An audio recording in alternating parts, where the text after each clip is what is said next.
Hello प्यारे बच्चों, आप सभी का स्वागत है गुरुकुल परिषद यूट्यूब चैनल पे।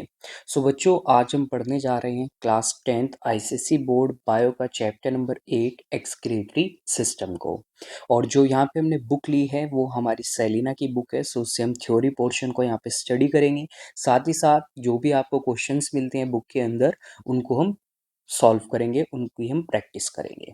चलिए शुरू करते हैं चैप्टर नंबर 8 को। जैसा आप सभी देख सकते हैं जो हमारा चैप्टर नंबर 8 है, मे भी हो सकता है आपकी बुक के अंदर ये चैप्टर नंबर 9 दिया हो, डिपेंड करता है आपके पास कौन सा एडिशन है। जो मेरे पास यहाँ पे एडिशन अवेलेबल है उसमें चैप्टर नंबर 8 गिवन है। थ्योरी पोर्शन टॉपिक सभी सेम रहेंगे हमारे, उससे आपको कोई भी कंफ्यूजन नहीं होना है। अगर आपकी बुक में चैप्टर 9 दिया हुआ है तो सेम हमारे सभी टॉपिक्स हैं यहाँ पे हम कवर करेंगे। चैप्टर नंबर 8 हमारा है एक्सक्रीटरी सिस्टम।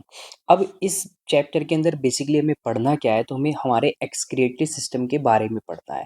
और एक्सक्रीटरी सिस्टम का वर्क क्या होता है, तो इसका वर्क होता है, सिंपली हम बोल सकते हैं, एलिमिनेशन ऑफ बॉडी वेस्ट। तो जो भी वेस्ट हमारी बॉडी में बनते हैं उनको एलिमिनेट करना। एलिमिनेट करने का मतलब है कि बॉडी से बाहर निकालना। तो चलिए बात करते हैं हम आगे चैप्टर के कुछ बेसिक पॉइंट्स की। तो देखिए, जो हमारे बॉडी है, हमारी बॉडी के अंदर ना एक लार्ज नंबर के वेस्ट प्रोडक्ट फॉर्म होते हैं। किसकी वजह से? मेटाबॉलिक एक्टिविटीज की वजह से। आई होप आप सभी को मालूम होगा मेटाबॉलिक एक्टिविटीज या मेटाबॉलिक रिएक्शंस क्या होती हैं। तो बेसिकली हमारी बॉडी के अंदर या कोई भी ऑर्गेनिज्म है तो उसकी बॉडी के अंदर दो तरह की रिएक्शंस होती है, दो तरह की मेटाबॉलिक रिएक्शंस होती है। एक रिएक्शन को हम बोलते हैं कैटाबॉलिक रिएक्शंस, और सिंपली इसको हम कैटाबॉलिज्म भी बोल देते हैं। और एक होती है हमारी एनाबॉलिक रिएक्शंस, या इसको हम सिंपली एनाबॉलिज्म बोल देते हैं। अब होता क्या है इन रिएक्शंस के अंदर, तो कैटाबॉलिक रिएक्शन में बेसिकली क्या होता है, जो कॉम्प्लेक्स सब्सटेंस होते हैं उनका ब्रेकडाउन होता है किसमें? सिंपल सब्सटेंसेस में, सिंपल फॉर्म में वो कन्वर्ट हो जाते हैं। और एनाबॉलिक रिएक्शंस में क्या होता है, जो सिंपल सब्सटेंसेस होते हैं वो कंबाइन होके क्या करते हैं, वो कॉम्प्लेक्स सब्सटेंस को बनाते हैं। तो इन दोनों ही रिएक्शंस में क्या होता है, हमारी बॉडी में कुछ वेस्ट बनते हैं। तो अब उन वेस्ट को बॉडी से बाहर निकालना बहुत ही ज़्यादा ज़रूरी होता है। अदरवाइज वो क्या होंगे, बॉडी में इकट्ठा होते रहेंगे और किसी भी ऑर्गन में या हमारे जैसे जॉइंट्स हो गए या मसल्स हो गए वहाँ पे वो एक्यूमुलेट हो जाएंगे। और फिर बॉडी के किसी भी फंक्शन को वो क्या कर सकते हैं, इंटरप्ट कर सकते हैं, उसको रोक सकते हैं, या बॉडी में कोई डिसऑर्डर कोज कर सकते हैं।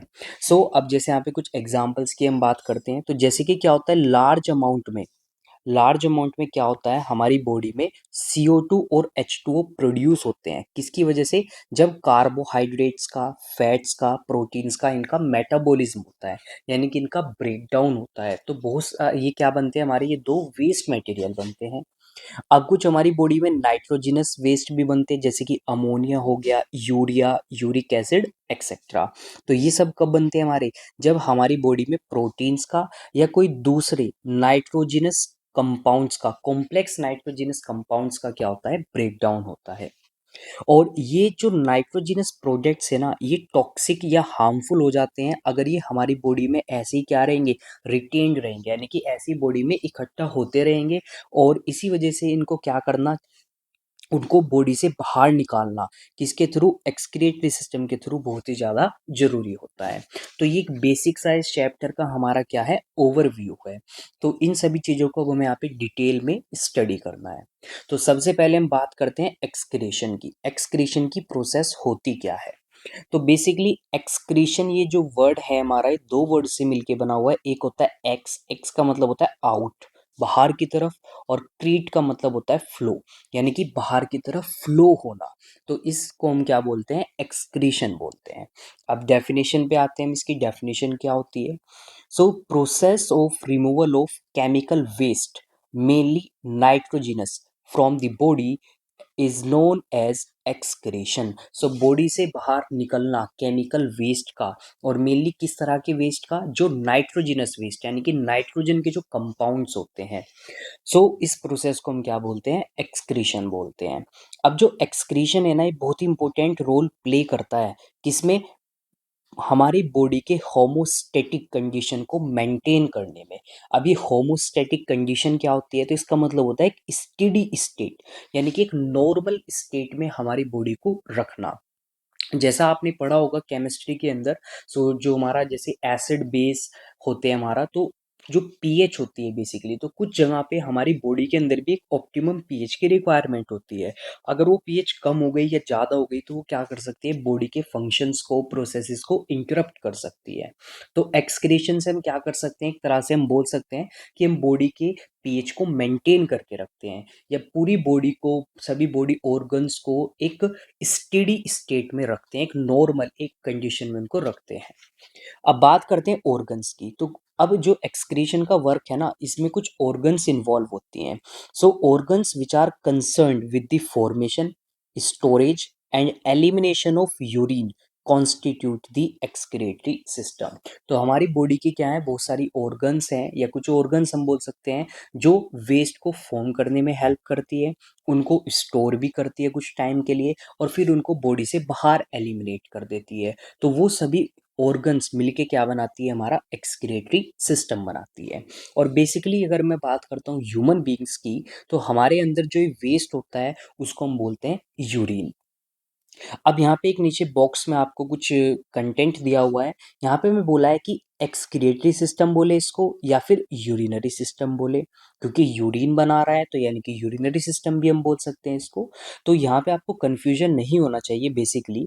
सो excretion should not be confused with defecation. Defecation का मतलब होता है पासिंग आउट फीसिस, यानी कि जो अनडाइजेस्टेड फूड है उसको इंटेस्टाइन से बाहर निकालना। तो ये दोनों डिफरेंट होते हैं बेसिकली। इसी तरह से passing out CO2 from the lungs is a part of respiration, not an excretion। तो जैसे हम क्या करते हैं? हम ऑक्सीजन को अंदर लेते हैं, इनहेल करते हैं, और फाउल एयर यानी कि CO2 को बाहर निकालते हैं। तो ये दोनों अलग अलग चीज़ें हैं, यानी कि इसको हम एक्सक्रीशन नहीं बोलेंगे। हाँ, एक तरह से यहाँ पे CO2 भी हमारी बॉडी के लिए वेस्ट है, उसको भी बॉडी से बाहर निकाल रहे हैं, लेकिन उसको हम एक्सक्रीशन नहीं बोलेंगे। अब इसका मतलब क्या हुआ? इसका मतलब सिंपली हम बोल सकते हैं कि ह्यूमंस के अंदर जो टर्म यूरिनरी सिस्टम है वो मोर एप्रोप्रिएट है किससे? Then the excretory system. Because हम क्या करते हैं? हम किसको बाहर निकालते हैं? जो वेस्ट होता है किस फॉर्म में होता है? वो हमारा यूरिन की फॉर्म में होता है। सो आई होप आप सभी को अच्छे से पॉइंट समझ में आ गया है। नाउ अब हम आगे बात करते हैं सब्सटेंसेस की। कौन कौन से सब्सटेंस है जिनको बॉडी से बाहर निकालना जरूरी होता है? तो बहुत सारे हमारी बॉडी के अंदर क्या होते हैं? केमिकल सब्सटेंसेस होते हैं जिनको बॉडी से बाहर निकालना जरूरी होता है एक रेगुलर इंटरवल पे। और कुछ को हम क्या करते हैं? एब्जॉर्ब भी करते हैं फूड की फॉर्म में, या फूड के साथ में उनको भी हमें बॉडी से बाहर निकालना होता है, क्योंकि अगर वो बॉडी में ऐसे ही इकट्ठा होते रहेंगे तो वो क्या कर सकते हैं? वो बॉडी के लिए हार्मफुल हो सकते हैं। तो अब जैसे यहाँ पे कुछ हमें सब्सटेंसेस के एग्जाम्पल दिए हुए हैं, जैसे कि कार्बन डाइऑक्साइड। तो जैसे आप सभी को मालूम है कि हम CO2 को क्या करते हैं? एक्सेल करते हैं, बिकॉज जब हमारी बॉडी में रेस्पिरेशन की प्रोसेस होती है, यानी कि सेल्स के अंदर जब ब्रेकडाउन होता है ग्लूकोज का ऑक्सीजन की प्रेजेंस में, तो वहाँ पे एक बाय प्रोडक्ट बनता है CO2, कार्बन डाइऑक्साइड। तो उसको बॉडी से बाहर रिमूव करना बहुत ज़्यादा जरूरी होता है। साथ ही साथ वाटर भी फॉर्म होता है। तो यानी कि हम सीधा सा क्या बोल सकते हैं कि जो CO2 है और जो वाटर है, ये दोनों रेस्पिरेटरी प्रोडक्ट होते हैं हमारे, यानी कि रेस्पिरेशन में बनते हैं। नेक्स्ट आता है नाइट्रोजिनस मेटाबॉलिक वेस्ट। सो जब प्रोटीन्स का क्या होता है? प्रोटीन्स का या फिर कॉम्प्लेक्स नाइट्रोजिनस कंपाउंड्स का मेटाबॉलिज्म होता है, तो वहां से नाइट्रोजिनस वेस्ट बनते हैं। साथ ही साथ अब हमारे फूड में क्या होते हैं? फूड में हमारे सोल्ट होते हैं, विटामिन्स होते हैं, मिनरल्स होते हैं। तो उनको भी एक्सेस अमाउंट जो है उनकी, उसको भी बाहर निकालना जरूरी होता है। साथ ही साथ जो वाटर होता है, एक्सेस वाटर को बाहर निकालना, या फिर जो बाइल पिगमेंट्स होते हैं, यानी कि जो हमारे बाइल जूस के अंदर कुछ पिगमेंट्स होते हैं। सो आपको मालूम होगा कि जो बाइल जूस है हमारा, वो लीवर सिक्रीट करता है उसको, तो उसके अंदर कुछ पिगमेंट्स होते हैं, तो उन पिगमेंट्स को भी बॉडी से बाहर एलिमिनेट करना बहुत ही जरूरी होता है। अब यहाँ पे हम बात करते हैं वन बाय वन इन सभी सब्सटेंसेस की। तो सबसे पहले हम बात करते हैं यहाँ पे कार्बन डाइऑक्साइड एंड वाटर की। तो देखो, कोई भी लिविंग सेल है अगर, तो उसको वो क्या करती है? लिब्रेट करती है एनर्जी को। कैसे? जब वो ग्लूकोज का क्या करती है, ऑक्सीडाइजेशन करती है, यानी कि ग्लूकोज का ब्रेकडाउन करती है ऑक्सीजन की प्रेजेंस में। एंड आई होप आप सभी को मालूम होगा कि ये प्रोसेस कहाँ पे होती है हमारी। तो ये प्रोसेस हमारी सेल्स के एक ऑर्गेनेली में होती है जिसको बोलते हैं माइटोकॉन्ड्रिया। सो इसको याद रखना है आपको, बहुत इंपॉर्टेंट है आपका ये। और इसी वजह से माइटोकॉन्ड्रिया को हम क्या बोलते हैं, उसको कॉमनली हम बोलते हैं power house of the cell. और इस प्रोसेस में किसका प्रोडक्शन होता है, इस प्रोसेस में दो वेस्ट मटेरियल का प्रोडक्शन होता है, कार्बन डाइऑक्साइड एंड वाटर का। अब जो कार्बन डाइऑक्साइड है उसको कैसे एलिमिनेट किया जाता है, उसको लंग्स के थ्रू एलिमिनेट किया जाता है। और जो वाटर है, वाटर क्या बन जाता है, ये जो वाटर यहाँ पे बना ये पार्ट बन जाता है जो हमारी बॉडी में रेस्ट वाटर प्रेजेंट है, यानी कि ऑलरेडी हमारी बॉडी में वाटर प्रेजेंट होता है। तो जो ये रेस्पिरेशन में भी जो वाटर बनेगा ना, तो ये उसी के साथ में क्या हो जाएगा, कंबाइन हो जाएगा। नेक्स्ट आते हैं हमारे नाइट्रोजिनस मेटाबॉलिक वेस्ट। अब ये किस किस को इंक्लूड करते हैं, तो बेसिकली तीन तरह के होते हैं ये हमारे, urea, uric acid and ammonia. तो ये हमारी बॉडी में तीन तरह के नाइट्रोजिनस मेटाबॉलिक वेस्ट होते हैं। अब ये कैसे प्रोड्यूस होते हैं, तो these are produced mainly in the liver from the dead protein remains of the other tissues that are brought to it. So आप सभी को मालूम है हमारी बॉडी में सेल्स हैं, सेल्स कंबाइन होके किसको बनाती है, टिश्यूज को बनाती है। और टिश्यू की अगर मैं बात करता हूँ, अगर आपको याद हो हमारी बॉडी में डिफरेंट डिफरेंट टाइप्स के टिश्यू होते हैं। तो जैसे मैं एक एग्जांपल लेता हूँ यहाँ पे मसल्स का, तो मसल्स भी हमारे क्या एक टिश्यू है। अब ये मसल्स बनते कैसे हैं, तो बेसिकली ये बनते हैं प्रोटीन से। तो सपोज करो अगर कोई टिश्यू डैमेज हो जाता है, डेड हो जाता है, तो उसको फिर कहाँ पे लेके आया जाता है, उसको लीवर में लेके आया जाता है। और लीवर में आके उसका क्या होता है, ब्रेकडाउन होता है। अब वो बना किसका है, वो बना हुआ है प्रोटीन्स का। तो यानी कि हम सिंपली बोल सकते हैं कि वहाँ पे प्रोटीन का क्या हो रहा है, ब्रेकडाउन हो रहा है। और जब प्रोटीन का ब्रेकडाउन होता है तो वहाँ पे क्या बनते हैं, वहाँ पे हमारे रिलीज होते हैं अमीनो एसिड्स। बिकॉज प्रोटीन किसके बने होते हैं, अमीनो एसिड्स के बने होते हैं। और यही अमीनो एसिड्स क्या होते हैं, नाइट्रोजिनस कंपाउंड्स होते हैं। तो इन्हीं से क्या बनते हैं हमारे, फिर ये नाइट्रोजिनस वेस्ट बनते हैं। सो अगर कोई एक्स्ट्रा अमीनो एसिड यानी कि डाइजेशन प्रोडक्ट जो होता है प्रोटीन का, वो बॉडी में स्टोर नहीं हो रहा है, तो उसको क्या करेंगे, उसको ब्रेक करेंगे, कहाँ पे, लीवर के अंदर। और उसको कुछ यूजेबल अमाउंट में कन्वर्ट कर देंगे, किसी दूसरी फॉर्म में कन्वर्ट कर देंगे जिसको स्टोर किया जा सके, जैसे कि ग्लूकोज की फॉर्म में। और यूरिया यहाँ पे साथ में एक बाई प्रोडक्ट बनेगा जब उसका ब्रेकडाउन होगा। और उस यूरिया को हमें बॉडी से बाहर निकालना बहुत ज़रूरी होता है। क्यों? क्योंकि जो यूरिया होता है हमारा, वो एक पॉइजनस सब्सटेंस होता है। यूरिया क्या होता है हमारा, urea is highly poisonous if allowed to accumulate in the body to a certain level, it causes death. तो यूरिया के कुछ लेवल्स होते हैं हमारी बॉडी में। सो अगर एक वो ऑप्टिमम लेवल तक हमारी बॉडी में प्रेजेंट है तो बॉडी पे कोई इतना फर्क नहीं पड़ेगा। लेकिन अगर वो उस अमाउंट से ज़्यादा स्टोर हो रहा है तो वो क्या कर सकता है, उस पर्सन की डेथ में को लीड कर सकता है, यानी कि उसकी क्या हो सकती है, वहाँ पे डेथ हो सकती है। अब यूरिया बॉडी से बाहर निकलेगा कैसे, तो यूरिया को एक्सक्रीट किया जाता है किसके थ्रू, किडनीज के थ्रू। सो आई होप आपको पता होगा जो हमारी किडनीज होती हैं वो फिल्ट्रेशन यूनिट्स होती हैं। हमारी बॉडी के अंदर जो ब्लड होता है ब्लड को फिल्टर करती है। सो जिसको आगे हम अभी डिटेल में स्टडी करेंगे। नेक्स्ट आते हैं हमारे एक्सेस सोल्ट। तो जैसे कि सबसे मेजर जो सोल्ट होता है जो हम इंटेक करते हैं अपने फूड में, तो वो होता है common salt, NaCl, sodium chloride. And साथ साथ में कुछ एक्सेस वाटर सोल्यूबल विटामिन भी होते हैं जो हम अपनी फूड में, अपनी डाइट में लेते हैं, जैसे कि vitamin B and vitamin C. तो इनकी जो एक्सेस अमाउंट है उसको भी क्या करना जरूरी है, उसको भी एलिमिनेट करना बहुत ज़्यादा जरूरी होता है। नाउ अब जो सोल्स होते हैं मेनली किसके थ्रू ये बाहर निकलते हैं बॉडी से, ये भी किडनीज के थ्रू ही बाहर निकलते हैं। नेक्स्ट आता है वाटर। तो वाटर हम जो फूड के साथ लेते हैं या फूड के अंदर लेते हैं या जो हम बेवरेजेस लेते हैं, जैसे हम कोई जूस इंटेक कर रहे हैं, कोल्ड ड्रिंक ले रहे हैं, तो लार्ज क्वांटिटीज में हम लेते हैं तो हमारी बॉडी में लार्ज अमाउंट में वाटर भी क्या होता है, स्टोर होता है, एक्यूमुलेट होता है। तो अब जो ये एक्सेस क्वांटिटी में वाटर है ना, तो इसको भी रिमूव करना बहुत ही ज़्यादा ज़रूरी होता है।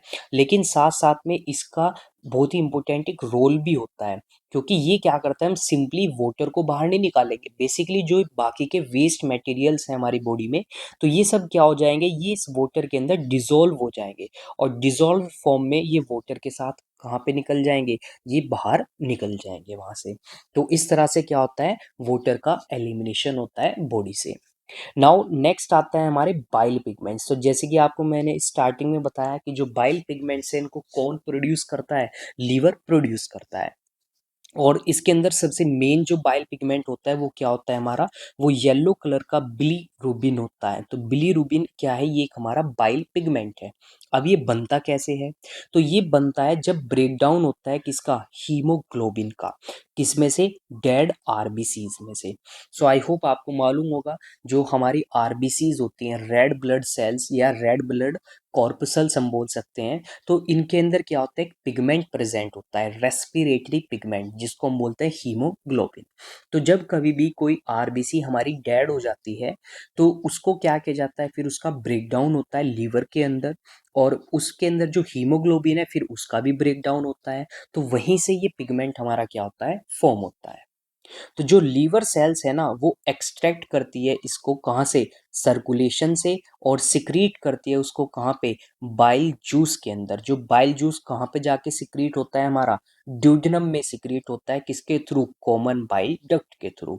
सो अगर आपको याद होगा, आपने 9th क्लास के अंदर डाइजेस्टिव सिस्टम को स्टडी किया था, तो डाइजेस्टिव सिस्टम में आपने वहाँ पे डाइजेस्टिव ग्लैंड्स को और एलिमेंट्री कैनाल को पढ़ा होगा।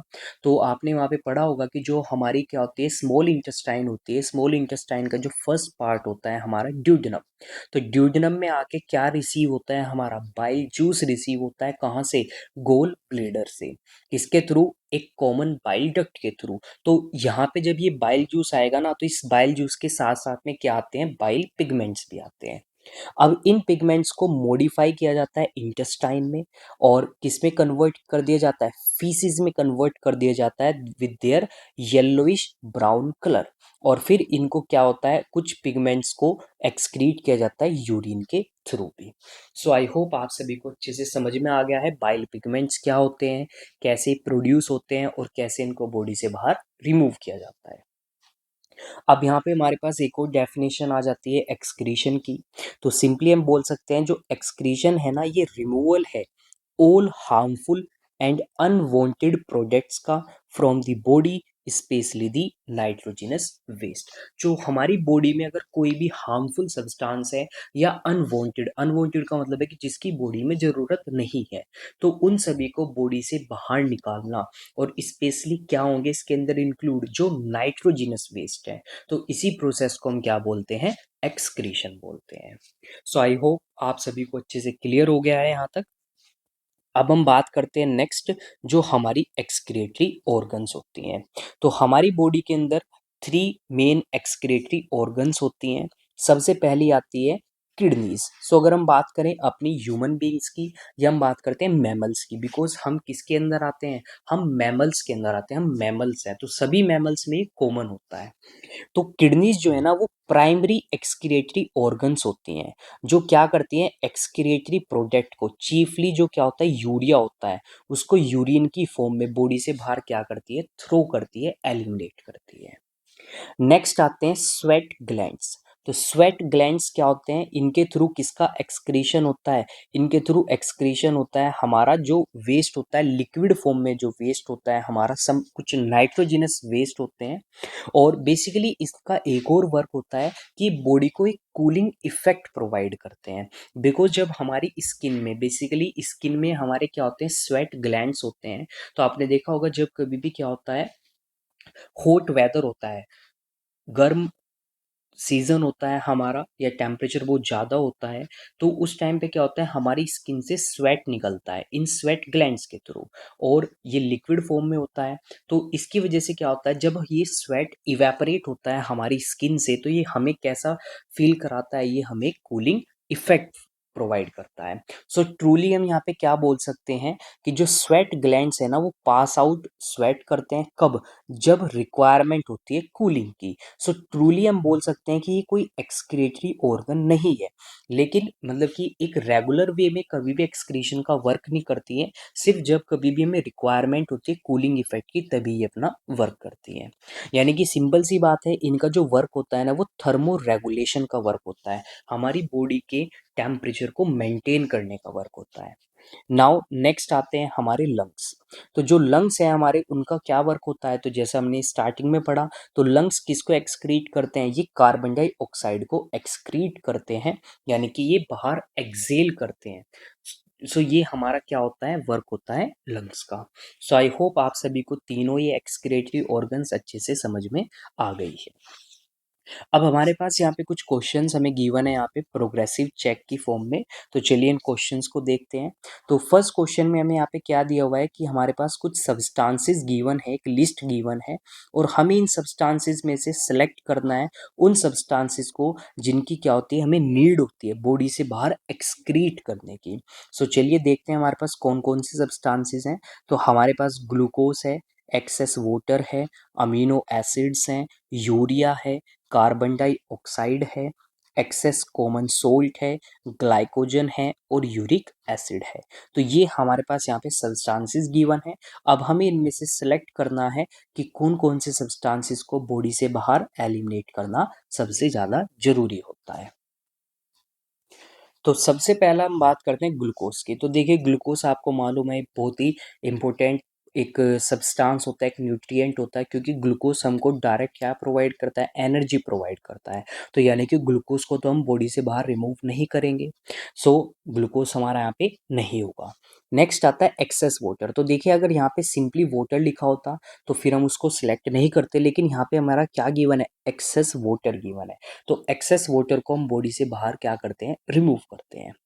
नेक्स्ट आता है अमीनो एसिड्स। सो अमीनो एसिड्स को भी हम बॉडी से बाहर क्या करते हैं, रिमूव करते हैं। ये भी एक्सेस अमाउंट में अगर होते हैं हमारे, क्योंकि हमने अभी पीछे क्या पढ़ा था कि लीवर के अंदर जो टिश्यूज होते हैं उनका ब्रेकडाउन होता है। अब टिश्यू बने हुए हैं प्रोटीन्स के, प्रोटीन्स बने हुए हैं अमीनो एसिड्स के, तो अमीनो एसिड्स को ब्रेक करके उनको या तो कुछ ऐसी फॉर्म में कन्वर्ट किया जा सकता है जिसको यूज किया जा सके, या फिर उनको बॉडी से बाहर एलिमिनेट कर देते हैं। नेक्स्ट आता है यूरिया। तो यूरिया तो हमारा क्या है, चीफ एक्सक्रीटरी प्रोडक्ट है, सो इसको तो सबसे ज़्यादा जरूरी है बाहर निकालना।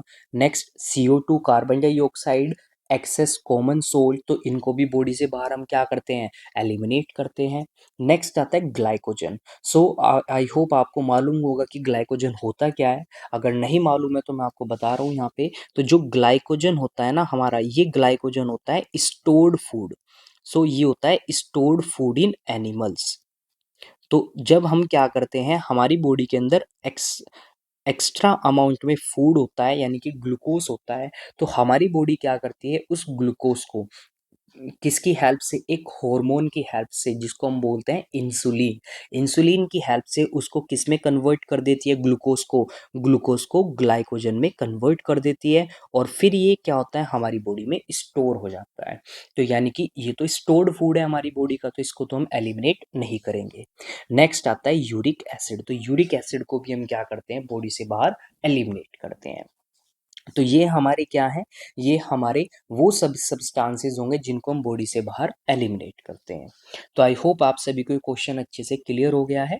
नाउ अब हम सेकंड क्वेश्चन पे मूव करते हैं। तो सेकंड क्वेश्चन है हमारे पास यहाँ पे, undigested and unabsorbed food which passes out is termed as excreta in popular language, is it a kind of excretion. So basically जो फूड डाइजेस्ट नहीं हो पाता है या एब्जॉर्ब नहीं हो पाता है, तो उसको हम बॉडी से बाहर क्या कर देते हैं, रिमूव कर देते हैं, और उसको जनरल पॉपुलर लैंग्वेज में हम क्या बोलते हैं, एक्सक्रीटा बोलते हैं, यानी कि एक्सक्रीशन ही बोलते हैं। तो क्या अब यहाँ पे हमसे पूछा गया है कि क्या ये एक तरह का एक्सक्रीशन है। सो बेसिकली इसको हम एक्सक्रीशन के अंदर यहाँ पे इन्वॉल्व नहीं करेंगे, बिकॉज ये क्या है, हमारा ये अनडाइजेस्टेड और अनएब्जॉर्ब्ड फूड है। जब कभी भी हम एक्सक्रीशन की बात करते हैं ना, तो उसके अंदर हम किसको लेते हैं, नाइट्रोजिनस वेस्ट को लेते हैं। अब पॉपुलरली हम इसको बोल सकते हैं, पॉपुलर लैंग्वेज में कि ये एक्सक्रीशन है, लेकिन अगर हम साइंटिफिक वे में बात करेंगे तो ये फिर एक्सक्रीशन हमारा नहीं होगा। सो आई होप आप सभी को ये क्वेश्चन अच्छे से क्लियर हो गया है। सो सेकंड पार्ट में आपको इसका क्या देना है, रीजन देना है। तो रीजन मैं आपको एक्सप्लेन कर चुका हूँ। नाउ अब आप इसको अपनी लैंग्वेज में लिख सकते हैं। सो चलिए अब हम मूव करते हैं नेक्स्ट टॉपिक पे हमारा। तो अब हमारी बात करते हैं यहाँ पे यूरिनरी सिस्टम के और फर्स्ट ऑर्गन के बारे में, जो है हमारी किडनीज। सो बेसिकली हमारी बॉडी में ना टू बीन शेप की किडनी होती हैं, ऑर्गन्स होती हैं, जिनकी जो लेंथ है वो 10 सेंटीमीटर होती है और जो उनकी विड्थ होती है वो 6 सेंटीमीटर होती है। नाउ जो ये लोकेटेड है, ये कहाँ पे लोकेटेड होती है हमारी? सो जो हमारी बैकबोन है, बैकबोन के आइदर साइड में, यानी कि दोनों साइड में ये लोकेटेड होती है, लेफ्ट एंड राइट साइड में। और प्रोटेक्टेड होती है हमारी किससे? जो हमारी लास्ट के दो रिब्स होते हैं, तो ये दो रिब्स से हमारी क्या होती है? प्रोटेक्टेड होती है। अब जो राइट किडनी है हमारी, वो स्लाइटली लोअर होती है लेवल में, किससे? लेफ्ट किडनी से। और एक ट्यूब होती है जिसको हम बोलते हैं यूरिएटर, जो अराइज होता है कहाँ से? जो किडनी का क्या होता है? नोच होता है, जिसको हम साइंटिफिक लैंग्वेज में हिल्लम बोलते हैं। और ये कहाँ पे प्रेजेंट होता है? ये मीडियन सरफेस पे प्रेजेंट होता है दोनों किडनी के। और ये किसको कनेक्ट करता है? ये कनेक्ट करता है यूरिनरी ब्लेडर को, जो लोअर पार्ट में, एब्डोमेन के लोअर पार्ट में क्या होता है? प्रेजेंट होता है। अब जो फ्रंट एंड होता है ना यूरिएटर का, वो कुछ तरह से एक्सपेंडेड होता है, किसमें? किडनीज के अंदर। और इसी को हम क्या बोलते हैं? इसी को हम बोलते हैं पेल्विस। और जो यूरिन है, यूरिन जो किडनी में प्रोड्यूस होता है, वो कॉन्स्टेंटली फ्लो होता रहता है इन्हीं यूरिएटर्स के थ्रू। और जाके कहाँ पे कलेक्ट होता है? ये जाके हमारा यूरिनरी ब्लेडर में कनेक्ट होता है। नाउ अब आप यहाँ पे देख सकते हैं, ये हमारे पास यहाँ पे ह्यूमन एक्सक्रीटरी सिस्टम गिवन है। तो आप देख सकते हैं ये दोनों हमारी यहाँ पे क्या है? किडनीज हैं। सो ये दोनों हमारी यहाँ पे किडनी है। और किडनी से आप देख सकते हैं दो ट्यूब लाइक स्ट्रक्चर्स हमारे यहाँ पे अराइज हो रहे हैं। इन्हीं को हम क्या बोलते हैं? यूरिएटर्स बोलते हैं। और ये जाके किसको कनेक्ट कर रहे हैं? किसको ज्वाइन कर रहे हैं? यूरिनरी ब्लेडर को ज्वाइन कर रहे हैं। सो नेक्स्ट पार्ट में भी आप यहाँ पे देख सकते हैं, तो ये एक लोअर व्यू है हमारे यूरिनरी सिस्टम का। तो ये दो किडनीज हो गई हमारी, लेफ्ट किडनी, राइट किडनी, जो किसके साथ में कनेक्टेड है यहाँ पे? तो इनके अंदर हमारी क्या आती हैं? ब्लड वेसल्स आती हैं, जिनको अभी हम आगे डिस्कस करेंगे, कौन सी ब्लड वेसल्स आएंगी, किस तरह का वो ब्लड कैरी करती हैं। और दो यूरिएटर्स हैं हमारे ये, जो जाके किसको कनेक्ट करते हैं? यूरिनरी ब्लेडर को कनेक्ट करते हैं। और फिर यूरिनरी ब्लेडर में क्या होता है? जो यूरिन होता है टेम्परेटली कुछ टाइम के लिए स्टोर होता है। और फिर जब ये यूरिनरी ब्लेडर पूरा कंप्लीटली फिल हो जाता है, तो एक रिफ्लेक्स सेक्शन के थ्रू क्या होता है? ये यूरिन को पास कर देता है, किसके थ्रू? यूरिथ्रा के थ्रू। और यूरिथ्रा की ओपनिंग को कौन गार्ड करता है? एक स्फिंक्टर गार्ड करता है। सो चलिए आगे हम मूव करते हैं। सो यूरिनरी ब्लेड से कनेक्ट होते हैं, और जो यूरिन है, यूरिन इंटरमिटेंटली एम्प्टी होता रहता है, किसमें? यूरिनरी ब्लेडर में। और फिर यहाँ से क्या होता है? बॉडी से बाहर सिक्रीट हो जाता है, यानी कि बॉडी से बाहर रिलीज हो जाता है, एक्सक्रीट हो जाता है यूरिथ्रा के थ्रू। अब जो ओपनिंग्स है यूरिथ्रा की, यानी कि ब्लेडर के अंदर, यूरिनरी ब्लेडर के अंदर, तो प्रोजेक्ट करती है बाहर की तरफ। और यहाँ पे क्या होते हैं ना? वेल्व्स प्रेजेंट होते हैं। वेल्व्स जो क्या करते हैं? प्रिवेंट करते हैं यूरिन के बैक फ्लो को। यानी कि यूरिन जो है ना, वो वापस कहाँ पे नहीं जा सकता है? यूरिएटर के अंदर नहीं जा सकता है। यानी कि वो एक बार बाहर निकलना शुरू होगा यूरिथ्रा से, तो वो फिर वापस नहीं जा पाएगा। तो जब कभी भी यूरिनरी ब्लेडर हमारा कॉन्ट्रैक्ट करता है, तो क्या हो जाता है? जो यूरिन है उसके अंदर, वो बाहर की तरफ पास हो जाता है। और यहीं पे क्या होता है ना? एक स्प्लिक्टर होता है, एक सर्कुलर मसल होती है, जो यूरिथ्रा की ओपनिंग को गार्ड करती है। और ये क्या हो जाती है? रिलैक्स होती है कब? जब यूरिनेशन होता है, या इसको मिक्टुरेशन बोलते हैं। यानी कि जब यूरिनेशन की प्रोसेस होगी, यानी कि यूरिन बाहर निकलेगा, उस टाइम पे ये स्पिनिक्टर क्या होता है? रिलैक्स होता है। अदरवाइज नॉर्मल स्टेज पे क्या रहता है? हमेशा कॉन्ट्रैक्ट फॉर्म में रहता है। और ये सभी चीज़ें किससे कोऑर्डिनेट होती है हमारी? ये सभी चीज़ें एक इम्पल्स से, इलेक्ट्रिक इम्पल्स से या नर्व इम्पल्स से क्या होती है? ये हमारी कंट्रोल होती है, कहाँ से? हमारे ब्रेन से। सो आई होप आप सभी को ये अच्छे से क्लियर हो गया है। नाउ चलिए अब हम बात करते हैं इंटरनल स्ट्रक्चर के, किडनी के हमारा जो इंटरनल स्ट्रक्चर है उसकी हम बात करते हैं। सो बेसिकली एक लॉन्गिट्यूडनल सेक्शन हमारा यहाँ पे गिवन है, फिगर 8.2 में आप देख सकते हैं। तो ये हमारा एक लॉन्गिट्यूडनल सेक्शन है किडनी का।